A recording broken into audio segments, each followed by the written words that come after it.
Join me as I dive into the challenge of discovering if God really speaks my love language. Let's find out together. You know, when it comes to building strong relationships, understanding love languages can be a game changer. Whether it's with our romantic partners, friends, or even family members, speaking each other's language can help us feel seen, heard, and loved. But have you ever stopped to think about whether God, too, communicates with us in our unique love languages? One of the biggest challenges we face in our spiritual journeys is recognizing when God is speaking to us. We might feel like we're not hearing from Him, or that we're just not getting it, and that can be really frustrating, especially when we're seeking guidance or comfort. Sometimes we might even feel like we're just not good enough or spiritual enough to hear from God.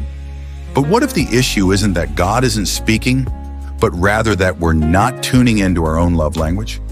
When we think about our love languages, we might assume they only apply to human relationships. But what if God uses those same languages to communicate with us? It's a fascinating idea, and one that can totally transform our spiritual lives. But it also raises some important questions. Are we listening for God's voice in our love language? Or are we expecting Him to speak to us in ways that don't resonate with us? It's easy to get caught up in thinking that God only speaks to us in grand, dramatic ways. We might imagine Him booming from the heavens, or sending us clear, unmistakable signs. But what if God is speaking to us in subtle, gentle ways that are unique to our love languages? It's a possibility that's both exciting and challenging. Words of affirmation, acts of service, receiving gifts, quality time, and physical touch. These are the 5 love languages that Dr. Gary Chapman identified in his groundbreaking book. And when we start to think about how each of these languages can relate to our spiritual experiences, it gets really interesting. For example, if words of affirmation are your love language, you might feel closest to God when you're reading scripture or hearing encouraging words from a friend.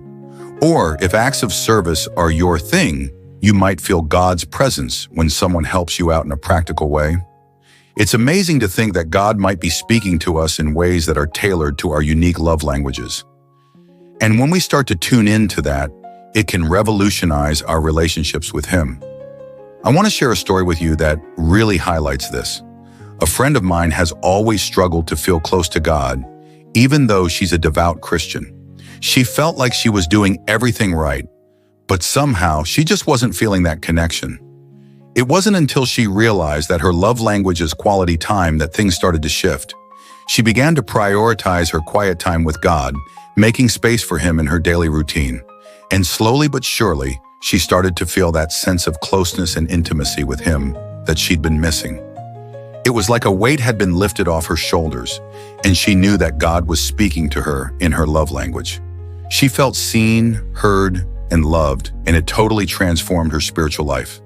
It's a powerful reminder that God is always speaking to us, even when we don't realize it. And when we start to listen for His voice in our love language, it can be absolutely life-changing. So what do you think? Does God speak your love language? Take a moment to reflect on your own experiences, and let's explore this idea further. Have you ever felt like God was speaking to you in a way that was unique to your love language? Share your thoughts in the comments below. Thanks for joining me on this journey of discovery. If you want to dive deeper into deepening your spiritual connections, be sure to check out our next video. And don't forget to subscribe for more content that'll help you grow closer to God.